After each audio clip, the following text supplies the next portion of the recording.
See question from model question paper set number 1. Question number 10.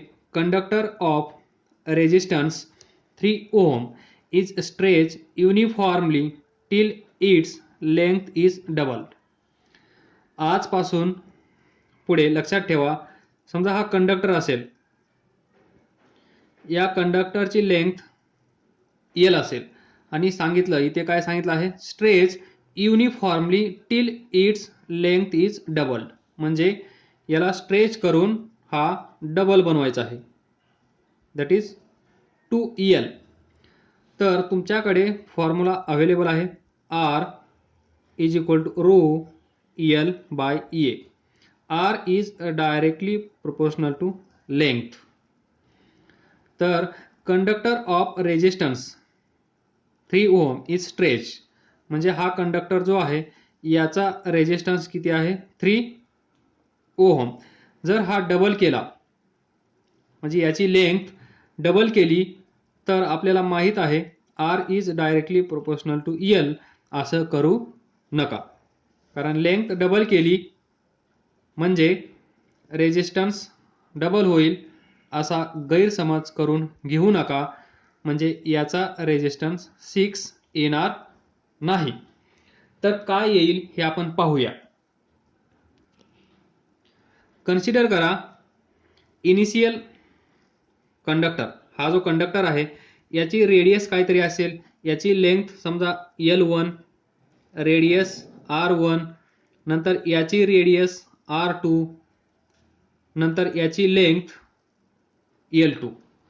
तर ही जी wire आहे, हा जो कंडक्टर आहे, या कंडक्टरला जर आपण स्ट्रेच करून डबल बनवला, इथे जर 2 मीटर असेल तर त्याला स्ट्रेच करून 4 मीटर बनवला, म्हणजे त्याची डबल लेंथ केली तर काय होईल, व्हॉल्यूम पहा, इथलं व्हॉल्यूम आणि इथलं व्हॉल्यूम चेंज होणार नाही. Volume before is equal to volume after, म्हणजेच या कंडक्टरचं व्हॉल्यूम काय असेल, सुरुवातीचं V1 काय असेल, cross sectional area A1 into this length L1. Find करता येतं ना व्हॉल्यूम सिलेंडरचं, ही height H is equal to L, हा क्रॉस सेक्शनल एरिया A, तर व्हॉल्यूम काय असतं A इंटू हाईट म्हणजेच L, तर A1 L1. त्याचप्रमाणे आपण याला स्ट्रेच करून डबल बनवल्यानंतर त्याचं व्हॉल्यूम काय असेल V2 A2 L2. तर व्हॉल्यूम चेंज होणार नाही, स्ट्रेच केल्यामुळे या कंडक्टरची लेंथ वाढेल, त्याच वेळेस याचा डायमीटर काय होईल, R काय होईल, डिक्रीज. लक्षात येतंय का? डोळे झाकून इमॅजिन करा, एखादी वायर किंवा एखादा कंडक्टर तुम्ही दोन्ही हातांनी अपोजिट डायरेक्शन मध्ये खेचत आहात, त्याच वेळेस त्याची लेंथ वाढत आहे, पण डायमीटर कमी होत आहे, म्हणजेच फायनली व्हॉल्यूम रिमेन्स सेम. तर मी असं लिहू शकतो V1 is equal to V2. So A1 L1 A2 L2. इथून A1 upon A2 L2 upon L1 हे रिलेशन लक्षात ठेवा, ॲटलिस्ट परीक्षा होईपर्यंत तरी. त्यानंतर आता या फॉर्म्युल्याचा यूज करा. ज्यावेळेस स्ट्रेचिंगचा प्रॉब्लेम येईल, रेजिस्टन्स त्यामध्ये असेल, त्यावेळेस हे तुम्हाला व्हॉल्यूम लक्षात राहिलं पाहिजे. तर आता main formula R1 row L1 upon A1, याच्यासाठी R2 is equal to rho L2 upon A2. तर या दोघांचा रेशिओ घ्या, R2 upon R1 is equal to, material same आहे, this resistivity rho is a property of material. याचं material आणि याचं material same असल्यामुळे रो रेशिओ घेतल्यानंतर कॅन्सल होईल, इथे असेल L1 अपॉन A1, हा डिवाइड करेल, sorry R2 divide by R1 केला आहे, तर इथे असेल L2 A2 इंटू, हा रिव्हर्स होईल सो A1 अपॉन L1 ही स्टेप कळली असेल. या इक्वेशन डिवाइड केलं R2 upon R1 L2 upon A2 same राहील. यांनी डिवाइड केला आहे, हे रिव्हर्स होतील म्हणजे A1 वर जाईल L1 खाली येईल. तर हे इक्वेशन काय असेल L2 अपॉन L1 लेंथ एकत्र A1 A2 that is cross sectional area एकत्र. तर हे इक्वेशन लक्षात ठेवा ऑन स्ट्रेचिंग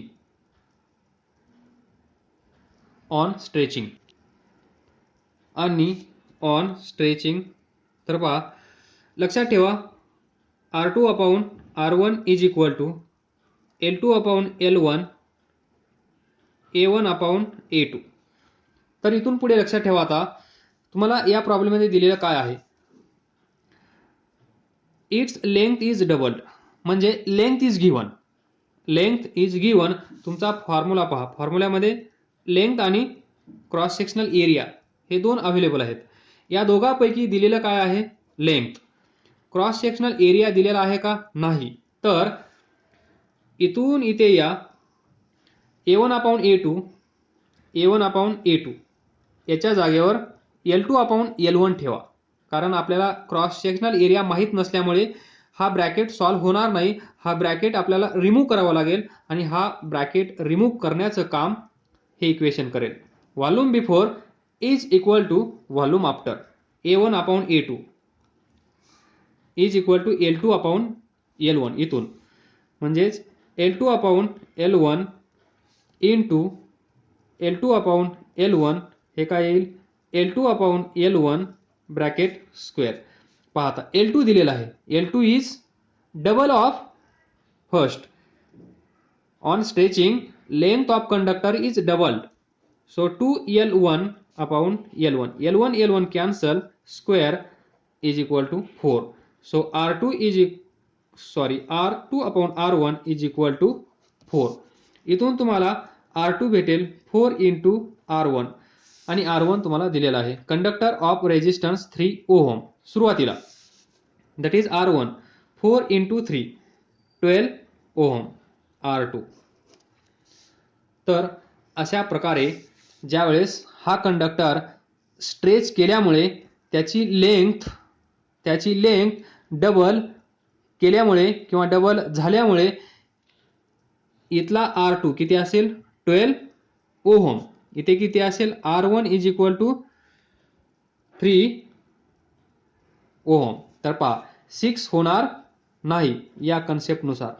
जे तुम्हाला माहित आहे त्याच्यानुसार तुम्ही काय कराल, इथे लेंथ डबल केली म्हणजे रेजिस्टन्स डबल झाला असेल तर तुम्ही काय करणार 3 into 2 6 ओहम. पण 6 ओहम आला आहे का नाही. किती आला आहे 12 ओहम. तर ही कन्सेप्ट लक्षात ठेवा. R2 भेटला आहे म्हणजेच हा सुरुवातीचा कंडक्टर याचा रेजिस्टन्स R1 3 ओहम. त्यानंतर तो डबल केल्यामुळे लेंथ डबल झाली ऑब्वियसली. तर याचा रेजिस्टन्स किती असेल 12 ओहम. त्यानंतर या वायर पासून इक्विलॅटरल ट्रायंगल बनवा. इक्विलॅटरल ट्रायंगल म्हणजे ही लेंथ सेम असेल, त्याला A-B-C असं म्हणा. तर आता इथे पहा, जे तुम्ही लॉजिक इथे अप्लाय केलं असेल कुणी तर ते लॉजिक तुम्ही आता इथे अप्लाय करू शकता. इक्विलॅटरल ट्रायंगल बनवला म्हणजे ही जी वायर आहे, ही जी कंडक्टर आहे याचे किती समान पार्ट झाले आहेत 1 2 3. म्हणजे जो 12 ओहम रेजिस्टन्स आहे तो इथे 4 जाईल, इथे 4 जाईल आणि इथे 4 जाईल. 4 4 4 टोटल 12 ओहम.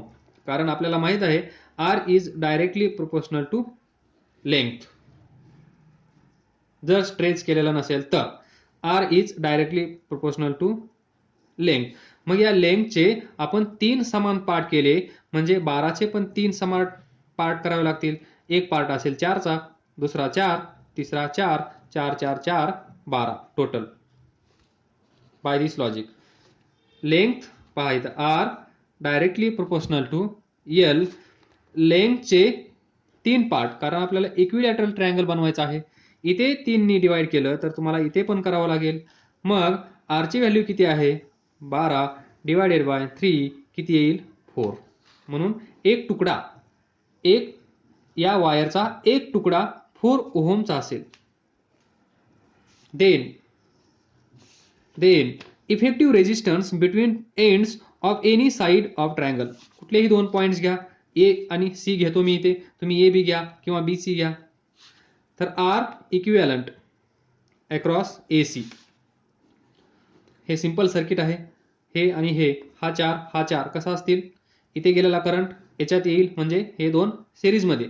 तर या दोघांचं काय येईल? 8 ओहम. हा 8 ओहम. त्यानंतर याला कसा असेल? पॅरललमध्ये. तर 8 इंटू 4 डिवायडेड बाय 8 प्लस 4 किती येईल? 32 divided by 12, 16 divided by 6, 8 divided by 3 is right answer. 8 divided by 3 is right answer. म्हणजेच हा असा बनेल.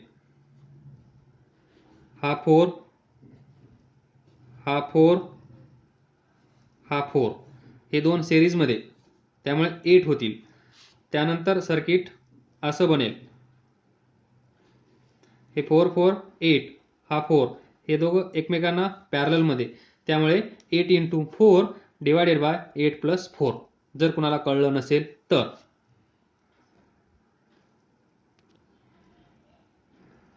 Next question. A small body of mass m slides without friction from top of hemisphere of radius r. हा hemisphere आहे, याचा top म्हणजे ही position, दिस position, याची radius r आहे. The point at which body will be detach from the surface of hemisphere. ज्यावेळेस body इथून इकडे यायला लागेल, ही बॉडी इथून इकडे यायला लागेल, त्यावेळेस एक वेळ अशी येईल की याचा कॉन्टॅक्ट या सरफेस सोबत असणारा लूज होईल आणि हा ऑब्जेक्ट, हा जो कोणी असेल तो इकडे सरळ चालला जाईल, तो इकडे येणार नाही, या डायरेक्शनमध्ये जाईल, या डायरेक्शनमध्ये जाईल. आलं लक्षात? इकडे जाईल, इकडे, तो इकडे येणार नाही, कारण तो इथून जसा जसा येत आहे तसा तसा त्याची स्पीड वाढत आहे, तो स्पीड गेन करत आहे.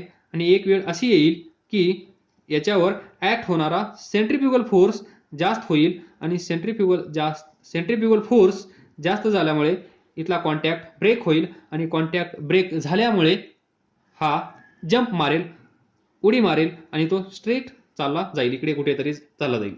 ज्यावेळेस सेंट्रिफ्युगल फोर्स जास्त होईल त्यावेळेस तो कॉन्टॅक्ट तोडून देईल, लिव्ह करेल, आणि तो निघून जाईल अवे फ्रॉम सेंटर. तर याच लॉजिकचा आपण वापर करून हा प्रॉब्लेम सॉल्व्ह करण्याचा प्रयत्न करूया. तर लक्ष द्या.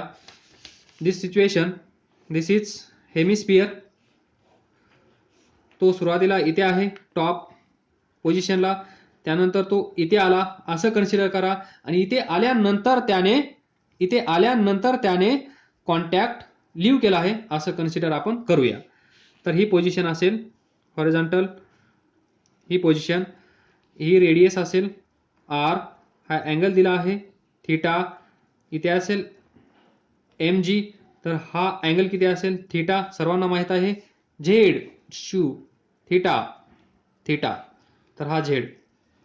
आलं लक्षात? Theta theta. तर पुढे काय करू शकतो आपण? या mgचा कॉम्पोनंट अलॉंग दिस रेडियस काय असेल? सांगा, लवकर सांगा. काय असेल इथे? mg cos theta. याच्यावर इकडे कोणता फोर्स असेल? mv² upon r. परत हा सरफेस, या बॉडीवर एक फोर्स ऍक्ट करत असेल, तो फोर्स कोणता असतो? लवकर लवकर लवकर. हा सरफेस, ही बॉडी, हा सरफेस या बॉडीवर कोणता फोर्स एक्झर्ट करतो? नॉर्मल रिॲक्शन पण इथे असेल. हा सरफेस या बॉडीवर या डायरेक्शन मध्ये नॉर्मल रिॲक्शन. तर ज्यावेळेस हा ज्यावेळेस ही बॉडी या सरफेस पासून वेगळी होईल त्यावेळेस नॉर्मल रिॲक्शन किती असेल लवकर सांगा. नॉर्मल रिॲक्शन 0 असेल, because there is no contact in between this surface and this body. as there is no contact in between this body and this surface, there is no normal reaction. तर हा force 0 होईल. तर त्यानंतर हा centrifugal force, तुम्ही याला inertial frame of reference नुसार पण सॉल्व्ह करू शकता. इथे non inertial frame of reference that is opposite direction मध्ये एक फोर्स अप्लाय करून मी सॉल्व्ह करत आहे. कृपया लक्षात ठेवा. तर इथून असं लिहू शकतो का, mg cos theta is equal to mv square upon r plus normal reaction 0 झाली तर mv square upon r mg cos theta. आलं लक्षात. त्यानंतर दुसरं लॉजिक, ज्यावेळेस बॉडी इथे असेल त्यावेळेस रेफरन्स प्लेन याला समजा ती बॉडी इथे आहे, रेफरन्स प्लेन पण तिथेच आहे, तर दोघांमध्ये डिस्टन्स किती असेल लवकर सांगा. डिस्टन्स 0 असेल, कारण हा सरफेस असेल, इथे बॉडी असेल, तर हाईट या बॉडीची या सरफेस पासून h इज इक्वल टू 0 असेल. हा सरफेस असेल, ही बॉडी इथे जाईल तेव्हाच त्या दोघांमध्ये हाईट निर्माण होईल. पण ही बॉडी या सरफेसवर असल्यानंतर आपण हाईट काय घेतो, 0. त्याचप्रमाणे ही बॉडी इथे आहे, हा सरफेस इथे आहे, बॉडी सरफेसवर असल्यामुळे हाईट काय असेल इथे 0. सुरुवातीला या बॉडीचा स्पीड किती आहे, 0. Initial speed 0. त्यानंतर इथे आल्यानंतर ही बॉडी स्पीड गेन करेल, म्हणजे इथे आल्यानंतर या बॉडीकडे काहीतरी स्पीड असेल, समजा v, फायनल v, जाना मानासा v. त्यानंतर इथे आल्यानंतर या बॉडीकडे अजून एक एनर्जी असेल. कोणती एनर्जी असेल, ती एनर्जी असेल पोटेन्शियल एनर्जी. पहा, आपण रेफरन्स प्लेन याला कन्सिडर केला आहे. रेफरन्स प्लेन पासून आपण खालच्या डायरेक्शन मध्ये येत आहोत, कोणत्या, या डायरेक्शन मध्ये. त्यावेळेस आपल्याला निगेटिव्ह कन्सिडर करावं लागेल. आपल्याला सवय आहे, दिस सरफेस बॉडी वर गेली, इथे आली, हाईट h आहे, तर याच्याकडे पोटेन्शियल एनर्जी mgh आहे. पण हा सरफेस आहे, ही बॉडी खाली आली, तर ही हाईट h असेल, तर याच्याकडे मायनस mgh लिहायला विसरू नका. ती कन्सेप्ट आपण इथे आज वापरणार आहोत. तर लक्षात ठेवा. तर ही हाईट किती असेल, कारण ही बॉडी इथे आली म्हणजे एवढी हाईट खाली आली, दिस हाईट किती असेल लवकर, this is radius of this sphere and this height is given h. Problem मध्ये पहा, h इज गिवन, दिस, ही हाईट दिलेली आहे h, आणि total height from this diameter and this highest top point is radius. तर हे distance किती असेल, सर्वजण हुशार आहेत, तर हे डिस्टन्स किती असेल, r मायनस h. हे डिस्टन्स टोटल, आलं लक्षात. हे डिस्टन्स मायनस हे डिस्टन्स उरलं असेल हे डिस्टन्स, म्हणजे हे डिस्टन्स किती असेल, r मायनस h. तर आता आपण यूज करूया law of conservation of energy. हा पॉइंट x असेल, हा पॉइंट y असेल, तर at point x total energy म्हणजेच काय असते, sum of kinetic energy and potential energy. इथे पहा, तर मग इथे रेफरन्स प्लेन इथेच आहे, ती बॉडी इनिशियली रेस्ट आहे, initial speed 0, kinetic energy 0, height 0, potential energy 0. तर ॲट x पहा, P at x plus KE at x is equal to या पॉइंटला PE at y plus KE at y. सुरुवातीला पहा, PE इथे, PE या पॉइंटला कशी असेल, 0, कारण जो प्लेन आपण कन्सिडर केला आहे त्या प्लेनवरच ती बॉडी आहे, त्यामुळे हाईट नसल्यामुळे PE 0, initially body is at rest, so kinetic energy is also 0.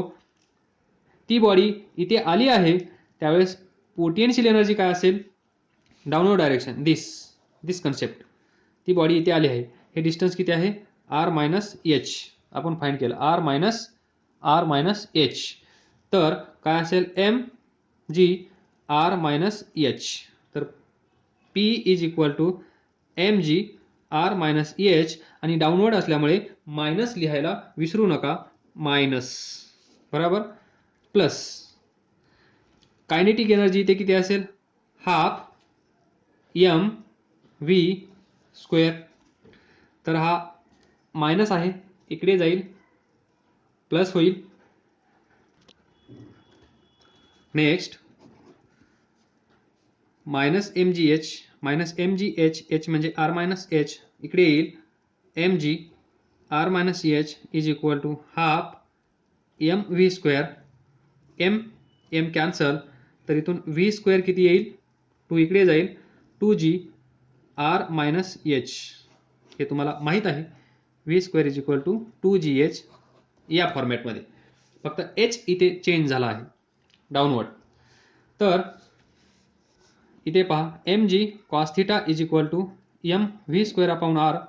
This centrifugal force is balanced by this component of weight, this M G. तर कॉस थिटा. नेक्स्ट इथे पहा, कॉस थिटा, दिस triangle, या ट्रायंगलमध्ये हा काय असेल, hypotenuse, that is R. ही height आहे H. तर इथून कॉस थिटा काढू शकता का तुम्ही, cos theta is equal to adjacent H divided by hypotenuse R. This is cos theta. Cos थिटाची व्हॅल्यू इथे ठेवा, याला स्टार म्हणतो मी, आणि इथे लिहितो from star, that is M G cos theta. Cos थिटाच्या जागेवर लिहितो H by R is equal to M V square upon R. M by R V स्क्वेअरच्या जागेवर लिहितो this 2g R minus H. M cancel, R cancel, G cancel, इथे असेल H, या साईडला असेल 2 ब्रॅकेटमध्ये R minus H. Bracket solve करा, 2r मायनस 2h, हा मायनस 2h इकडे घेऊन या, h plus 2h 3h is equal to 2r. From this h is equal to 2/3r. आणि हे पाठ करून ठेवा. हा प्रॉब्लेम सॉल्व करण्याची गरज नाही आहे. हा जर प्रॉब्लेम एक्झाममध्ये आला तर डोळे झाकून 2/3 पहा. हे स्टँडर्ड आहे, म्हणजे हा प्रॉब्लेमच स्टँडर्ड आहे. तर या प्रॉब्लेममध्ये, म्हणजे या टाईपच्या प्रॉब्लेममध्ये height is equal to 2/3r लिहायला शिका, पाठ करून ठेवा, प्रॉब्लेम काय म्हणतो ते पहा, आणि या प्रॉब्लेमनुसार 99% मोर दॅन 99% असा जर क्वेश्चन आला तर त्याचा आन्सर 2/3 इंटू आर 99.99% असणारच. 0.01% may change. So option C is correct.